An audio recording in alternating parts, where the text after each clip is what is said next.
Hazır mısın? Onu bırakalım. Zaten konuyla ilgili biliyorsunuz biz de gece saatlerinde bir açıklama yaptık. Basınımızla bilgilendirdik.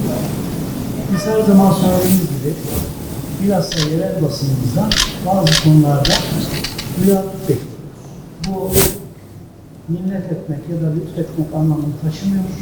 Bu şudur, ilimizin imajını kötüleyecek, olumsuz bir algı oluşturacak, Şanlıurfa'ya leke sürecek ya da toplumu galeyana getirecek, ani reflekslere sebep olacak hadiselerde ki bunlar en başta taciz olaylarıdır. Yabancılar, bilhassa Suriyelilerle ilgili konulardır.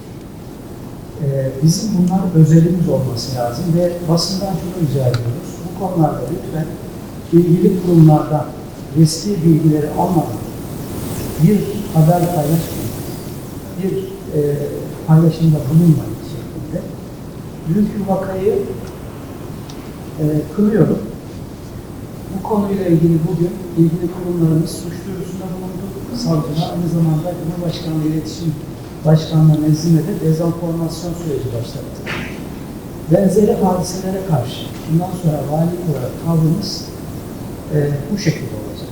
Yasal zeminde insanımızın onurunu zedeleyen, Şanlıurfa'nın gururuna dokunan, halkımızın da nefretle karşıladığı bu tür hadiseleri, adeta insanları galeyana getirecek, kin ve nefret duyguları saçan bu tür girişimleri habercilik olarak görmüyoruz. Bunları adalet önüne çıkarmak bizim bundan sonra temel görevimiz.